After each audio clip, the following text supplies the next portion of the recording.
Our speaker this afternoon was born in North Charleston, South Carolina. The road was bumpy. They moved often. Growing up in a single-parent, poor household, he saw his mother work long hours to have a roof over their heads. His future was murky, but with the love of a mother who stuck by him and a mentor who showed him the wisdom of conservative principles, he went on to graduate from Charleston Southern University and started several successful small businesses. They then established a personal mission statement. And that statement was to positively affect the lives of 1 billion people.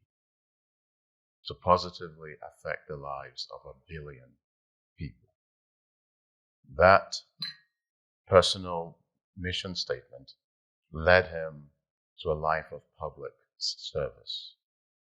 He was elected to the Charleston County Council, then to the South Carolina House of Representatives, then the U.S. House of Representatives, and now the United States Senate, where he plays a critical role in many of the important issues facing this nation.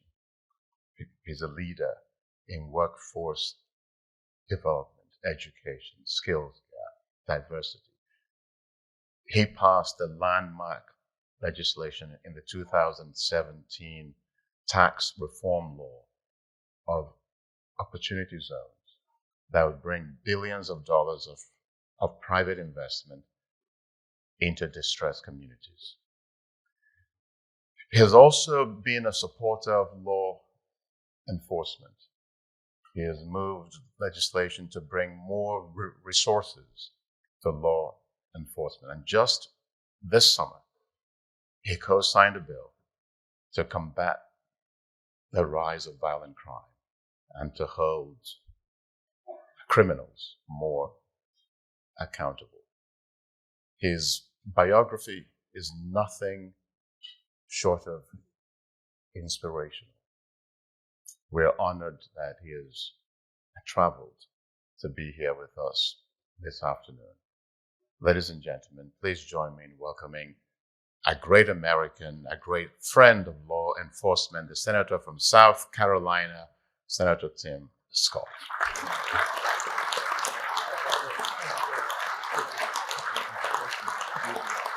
Okay.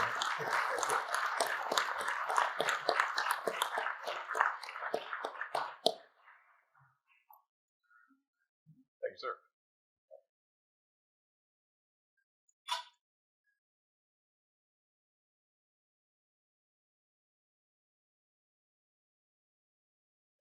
Thank you very much. And I'll just say that the Senator has a flight to catch, and so he may leave soon after. It's not because of anything anyone said.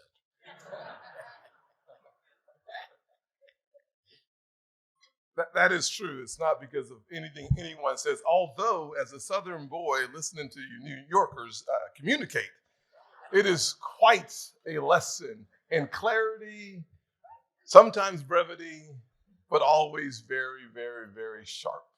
Thank you very much for the introduction. Thank you all. Saying thank you for the lessons in clarity as well. And certainly, General, thank you for your service to our country and to everyone else. It is my pleasure to be here with you all. And certainly, as I was introduced, I had a tough start. Sometimes you have to thank God for a miserable beginning, because in part, one of the reasons why I became a fan of law enforcement so early in life was because of some of the challenges that I've seen in my lifetime. And I will say that as a 16-year-old, my mother and I were sharing one car. It was a 1982 Toyota Corolla hatchback. It was probably the ugliest brown in American history, that car. It was terrible. But I was driving my mother to work one morning, and we would do that every day of the week. And I was working about 65 hours a week in a summer job, and I was playing football, so I had 2-a-day practices. And so one morning I took my mom to work about 6:15 in the morning. She woke me up just in time to get in the car, and I dropped her off, and I was driving back on the main interstate in South Carolina, which is I-26. And as I was driving down I-26, I started getting sleepy. So I rolled the windows down. Please note I said roll the windows down. Poor boy doesn't have any electricity in the car on the windows. Then I rolled the windows up, and I turned the radio as loud as I could get it. Then in 1982, in August at 100 degrees, I turned the heat on to see if that would work. And then I turned the AC as loud as possible, as high as possible. The next thing I knew, I heard the gravel underneath my tires on the side of the road as I woke up in a panic. How many of you all know what happens when a 16-year-old panics driving the car at 70 miles an hour down the interstate? Correct, nothing good. I slammed on the brakes and I jerked the steering wheel. The car does not spin when you jerk the steering wheel at 70 miles an hour. It rolls back into traffic. I believe in God in part because of that remarkable experience. As I rolled back into the traffic, I was going eastbound. This is 7 a.m. in the morning, I missed all the traffic going eastbound. And I hit the median, which took me in the air and brought me back going westbound on the interstate, where a couple cars go underneath my car. I come down and nick a car on the front of the car. Glass everywhere, blood everywhere. I go through the windshield, holding on to the steering wheel, yelling for help. It sounds like, Jesus! And miraculously, I was back in the car. I ended up in a ditch westbound. I heard people running towards my car, and some young lady was yelling, "He's dead. He's dead." Me being the uninformed young man that I was, I yelled back, "I'm dead, I'm dead, I'm dead." Well, they pulled me out the car. The emergency responders come. I'm laying on the side of the highway. Glass in my back and my back. And this highway patrolman shows up at the scene. He looks at me. He looks at the car, where the roof of the car is on top of the seats of the car. He says, "Son, your mama's going to be so happy you're alive." And I looked up at him and said, "Sir, you don't know my mom. You don't know my mom at all." But he was trying to tell me that there was something more important in life than the things you drive. There is something more important in life than what it is. The thing that's more important to your mama is who you are and whose you are. This highway patrolman literally made me a fan of law enforcement at 16 years old because I understood then what I reinforce now, that only the best should wear the badge. And when we have the best wearing the badge, we have a group of officers that we can be so incredibly proud of. And for the last, 42 years almost, I have been a raving fan of law enforcement. And it's that perspective I had as a young man in the midst of a really bad situation, that I understood very quickly that those who are running into danger, those who are showing up at the scenes, are those people called to the mission of public safety. And I'm a fan of every single man and every single woman who wears a badge, who supports public safety, I want to say thank you for the job that you do. I want to say thank you for being the kind of person, having the kind of integrity that makes us all proud from coast to coast to have you all serving this great nation. And as the lead Republican on police reform, leading the negotiations on our side, I will say that no time has resources been more important than the times in which we live in my lifetime, when we've seen a 70% increase in violence against police officers. We've seen over 380 officers shot in the line of duty, 70 officers ambushed, just trying to do their jobs and go home to their families. I think about two of those officers, Wilbert Mora and Jason Rivera. And I think about the comments of Mrs. Rivera during that painful scene, suggesting and saying very clearly that the system has failed us.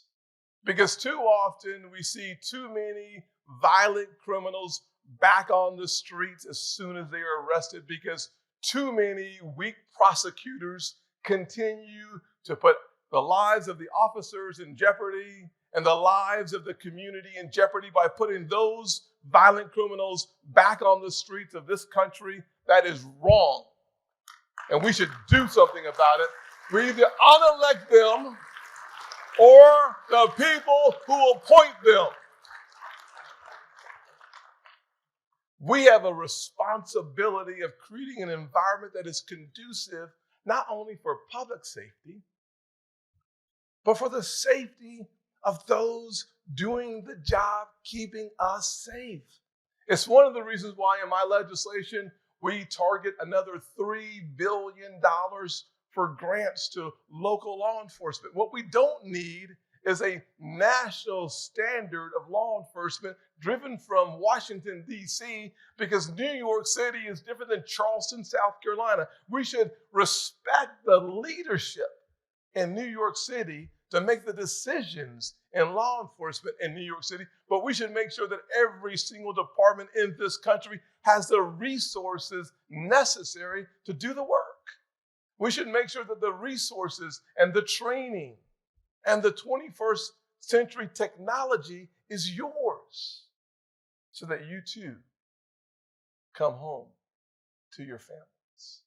Because the more everyday Americans understand that there's no such thing as an average traffic stop,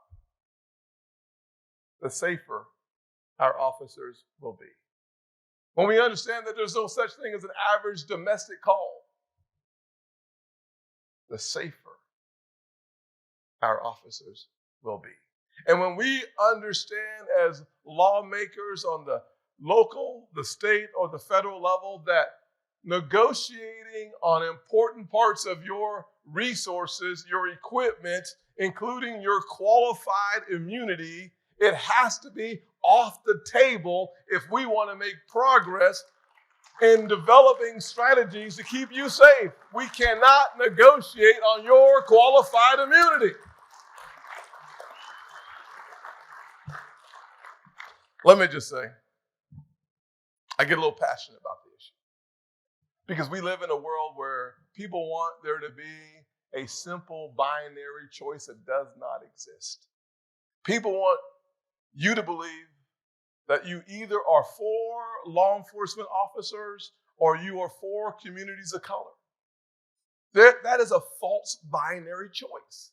If you are for communities of color, you must be for law enforcement officers. If you are for law enforcement officers, you've got to be for communities of color. You've got to be for the communities where they serve and for the officers who serve in those communities.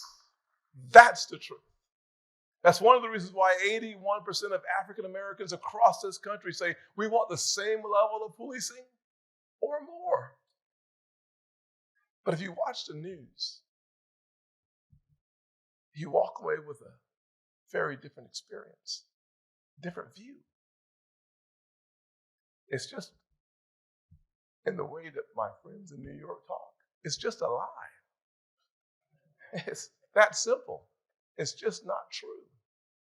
And I want to bridge the gap. I'll close with this.